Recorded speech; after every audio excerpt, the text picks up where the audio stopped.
Ils prennent de plus en plus de place dans notre vie quotidienne. En quelques années, les assistants vocaux ont su se rendre indispensables, capables de répondre parfois à des demandes très précises. 3 ans déjà qu'Amazon a lancé Alexa. Quant à Siri, l'assistant d'Apple, il a fêté son 10e anniversaire en octobre. L'occasion de répondre ce soir à quelques questions avec Vicky Bogart. D'abord, Vicky, à quel point sommes-nous adeptes de ces assistants vocaux ? Environ 20 millions de Français utilisent un assistant vocal, mais pour la majorité, c'est occasionnel, seulement quelques fois par semaine. Et ils l'utilisent principalement sur leur smartphone. Ils sont un peu plus de 3 millions à avoir craqué pour une enceinte connectée afin de prolonger des échanges dans les différentes pièces du logement.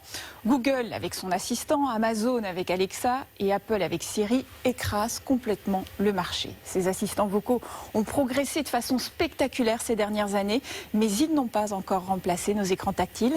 D'ailleurs, de nombreux utilisateurs se disent frustrés lorsque l'assistant ne comprend pas la question. Et beaucoup redoutent aussi une mauvaise utilisation de leurs données personnelles. Alors justement, quelles sont les demandes les plus courantes ? Ce sont des usages basiques, consulter la météo, programmer une alerte, allumer le chauffage, écouter de la musique ou encore mener de petites recherches comme quel âge a Angelina Jolie par exemple. Mais plus surprenant, l'année dernière, les utilisateurs français d'Alexa ont dit 4,5 millions de fois « je t'aime » directement à leur assistant vocal. Alors pas sûr que ce soit très sincère. En Chine, il existe d'ailleurs un assistant vocal similaire à Siri, mais il apporte du réconfort sur demande et se comporte comme le partenaire parfait. Il répond par message ou oralement à toute heure du jour ou de la nuit. Il fait des blagues, envoie des photos.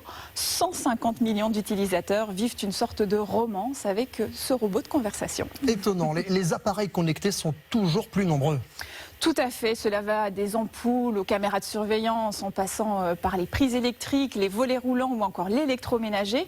Pour une salle de bain, une start-up a mis au point un haut-parleur de douche résistant à l'eau et compatible avec un assistant vocal. Récemment, un tableau connecté a été développé. Il permet de reconnaître jusqu'à 10 utilisateurs et d'afficher des données personnalisées comme son agenda ou sa liste de choses à faire. Le prochain défi pour les assistants vocaux, c'est de se généraliser dans les voitures pour contrôler la climatisation, les vitres ou encore dans les bureaux et les chambres d'hôtel. Merci Vicky.